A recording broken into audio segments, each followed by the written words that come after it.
For most creators looking for a small compact light, then this light is very attractive. This thing is super small and compact. It's no bigger than a camera body, and even its design sort of mimics that of a camera body with its handle on the side. It can fit on a tiny light stand without any issues, but the thing you want to be careful of is getting it knocked over, especially because of how light it is. Here's the light intensity at 10%, 25%, 50%, and 100%. For indoor use, you can see this thing is pretty darn bright, so you can really use this as a key light, an edge light, or even a practical or background light. I recommend using the diffusion cover that comes with the light if you are going to be shooting your subject and using it as a key light, because without it, the light is definitely too harsh and not flattering on your subject. And I would get a proper softbox for this, although that will definitely add to the bulk and size of this thing. And unfortunately, if you wanted to go that route, you do need to buy an extra adapter that adapts this to a proper Bowens mount.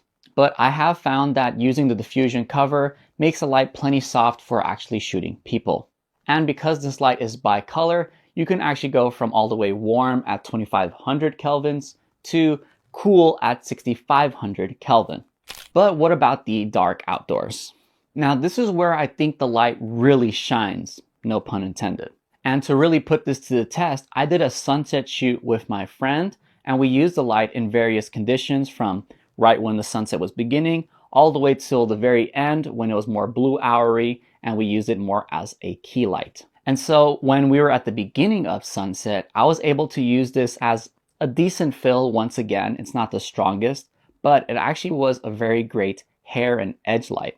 And this worked all the way from the beginning of the sunset to when the sunset actually left.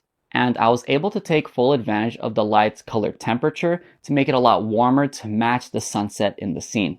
Because we were shooting at sunset, I did want to play around with some of the effects that the light comes with. Every light that comes out now has a special effects that you can now play with. These special effects range from candles, fires, lasers, fireworks, flash photography, and more. For this sunset shoot, we wanted to mimic that she was at a fireplace, even though we didn't really have one. And so we just put the light in fire mode. I adjusted the frequency to a frequency that I liked, that wasn't too flickery. And then I sent the temperature to as warm as I could, and I had it at roughly 100%. And now we have this fake fireplace light that's illuminating my subject, making the scene a lot warmer and more fun. The other effects I really like are the fireworks, because you can put this light pretty high up, especially because it's handheld, and you can mimic someone looking up at fireworks. And then of course you have the flash photography, which is meant to more mimic like paparazzi, which is also another cool effect that you can take advantage of if you shoot something like fashion or other commercial work. All of these use cases, the light lasted the whole shoot at pretty much 50 to 100% power without any issues. Granted, I was turning it on and off when we were using it and when we weren't using it, but on the manual it says it can last roughly about 45 minutes at 100% power. But of course, if you need to power the light outdoors, you can bring something like this V-mount battery like I brought, and with the USB-C cable, you can plug it in and you can actually use the light while it's charging.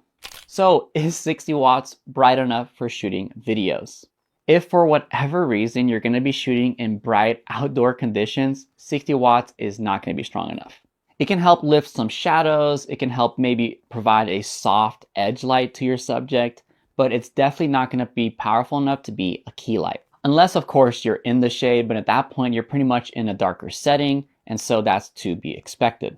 But if you shoot anything indoors, then 60 watts is more than bright enough. I was able to use this light as a key light indoors, as an edge light, as a practical, pretty much any situation, this light is going to be strong enough indoors. And of course, once it gets dark out, 60 watts is definitely strong enough. But what do you think? Would you trust a small 60 watt pocket light like this for shooting your videos?